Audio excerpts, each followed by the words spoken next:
Hello everybody, it's me Binu Sama. Today's English version that I'm recording on the topic of migrations into Papua. So we know that there are three provinces, new three provinces Indonesian government just established in Papua, and then the acting governor will be announced soon, maybe this week or next week. And then, in terms of populations, if we talk about Papua, I think it's just under 5 million. But if we see the exact number of the population, especially the indigenous Papuan, we don't really know, right? Some researchers say that it's just around 3 million, and sometimes it's 4 million. So I can say it's under 5 million.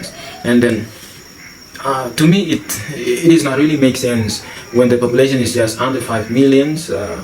But there are now 5 provinces, the old one. There are 2 provinces already, and then now got another 3 provinces. And then it's come to my mind that we have to talk, or we have to discuss about today's topic is the migration. Migrations, the movement of people from other islands, other regions, or other provinces in Indonesia, and then they go into Papua, especially in these 3 new provinces.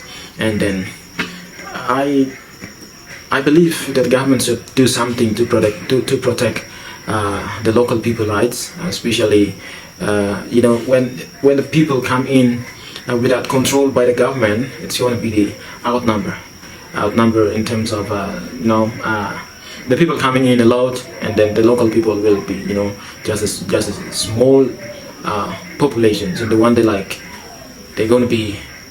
It's going to be really hard to fight for your rights if we are, or if the government are not doing something today. If the governments, those 5 provinces government, especially in protecting indigenous Papuans. So let's discuss. So population migration is a serious problem in Papua. So when I'm saying Papua, it means that Papua from Sorong to Merauke, so all of the provinces, all of the regions. And then this is I'm talking about the in protecting local people's rights. So migration, as we all know, is the movement of people with the aim of settling from one place to another across administrative or political or state boundaries. In other words, migration is defined as a relatively permanent movement from one area to another. Let's think back around 1980s, especially in the new era or new order era. We were familiar with the term transmigration or transmigration, namely the movement of people from a densely populated area to a relatively less populated area in order to distribute the populations evenly and improve the welfare of the community. This transmigration or transmigration is a strategic problem for the new order government in order to overcome population density. Let me repeat again. This transmigration is a strategic program for the new order government in order to overcome population density from the island of Java to other areas outside the island of Java. Therefore, this transmigration program is considered by many parties as a political effort of Javanization throughout the archipelago. It is true that it can be said that the Javanization effort is because the object of the transmigration program is that more residents from the island of Java are moved to other areas with guarantees and facilities provided by the government.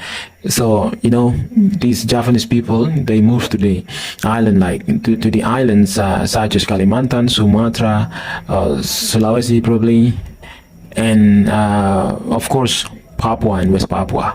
Yeah, and it was all facilitated by the government, by the Indonesian government during the Suharto era. And we know this time or this period as a new order. In Bahasa Indonesia we say Orde Baru. While the migration referred to here is spontaneous migration, residents who enter from other areas outside Papua enter Papuan territory with the aim of settling on Papuan island, on Papuan land. The residents who come are, of course, with a specific purpose, in general, to seek better life opportunities. They certainly have the skills and knowledge that are quite qualified to compete in the business of living in a new place with all the risks and, of course, consequences. Meanwhile, in Papua, special autonomy is being implemented, a special policy that protects the basic rights of indigenous Papuans to live. The basic rights of life for indigenous Papuans cover all aspects of life, except for the fields of defense and security, foreign policy, and of course fiscal, the monetary, the foreign, judicial, and religious matters. All of these managed and handled by the central government in Jakarta. And other fields such as socio-cultural, economic, political, legal, and human rights, customary law, and the natural environment are basic rights that must be protected, respected, and empowered for indigenous Papuans. It has been 20 years since special autonomy has been implemented with a special policy on indigenous Papuans. It was started in 2001, around 2002, and it started 2001, and then the law fully implemented in 2002, and now the year of 2022. But the concrete results have not yet been achieved, and all the basic rights of indigenous Papuans have been touched. That's why many Papuans and many people say that the special autonomy program for Papuans has failed, and it's no need anymore. But even though for some people it succeed. So it's, the debate is still going on. There are still new problems over the enactment of the special autonomy. This is what causes the contradiction of the special autonomy policy with the fact of field practice where native Papuans feel excluded from the special policy opportunity.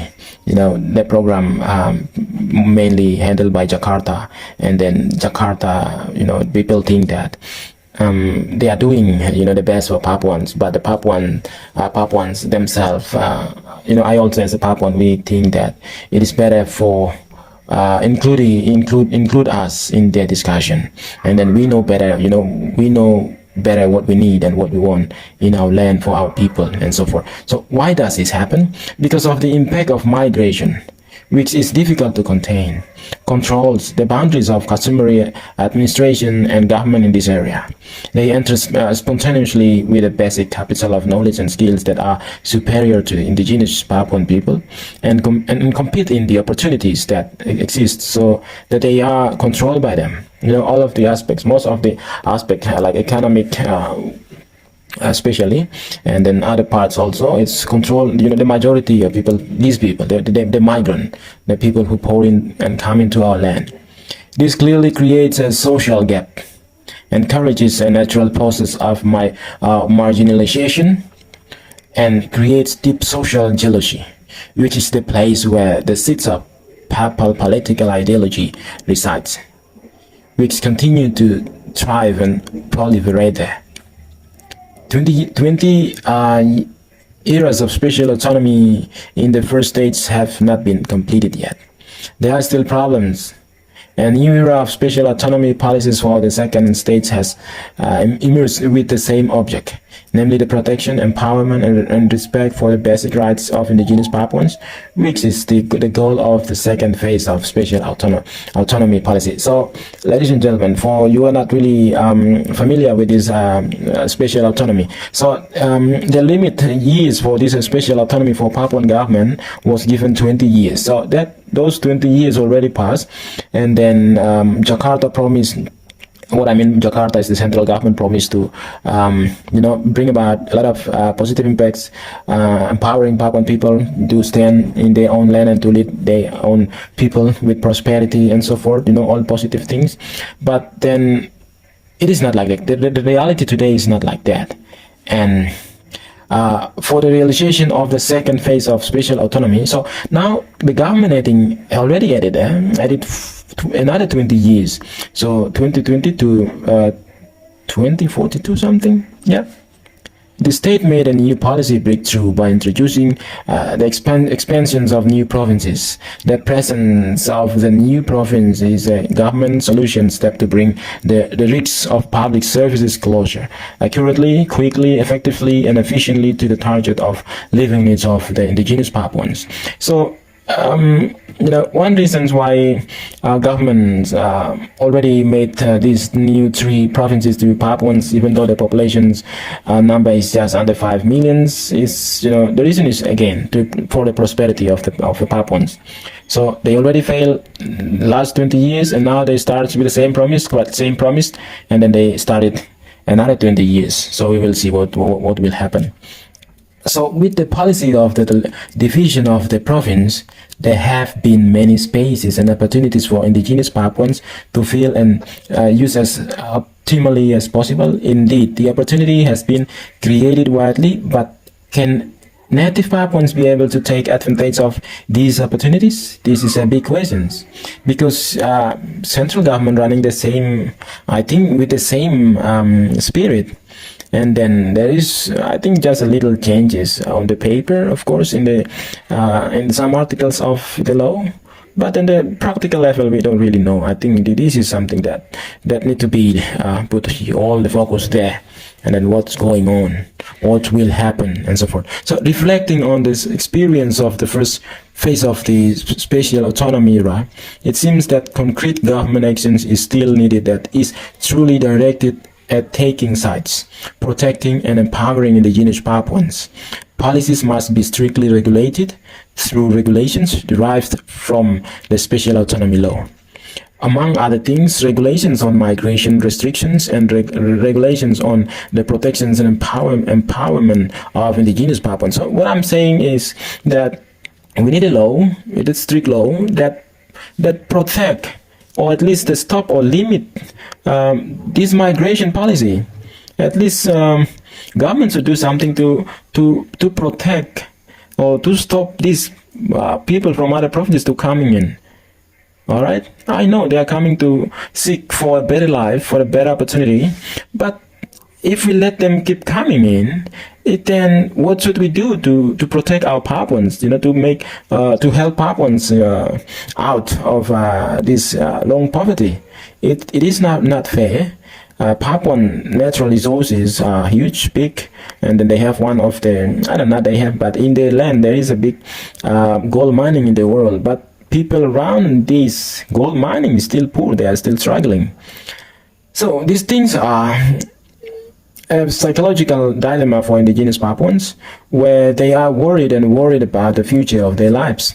They are worried about how to deal with the strong influx of migrations and then master the opportunities created by the presence of new autonomous regions or provinces. Of course, their existence is excluded because it is difficult to compete with newcomers who are more mentally prepared, insightful, knowledgeable, and skilled.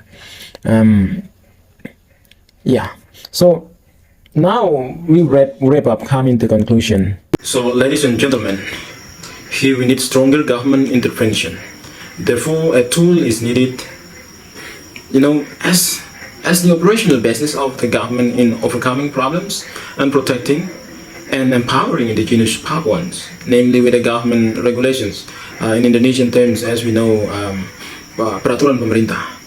So, as a derivative of the special autonomy itself. I think that's all that we can discuss today. Thank you very much. See you on another interesting video. Still, the topic is about Papua and Papua. Greetings, one Papua. With me, Abinus Sama. Bye bye.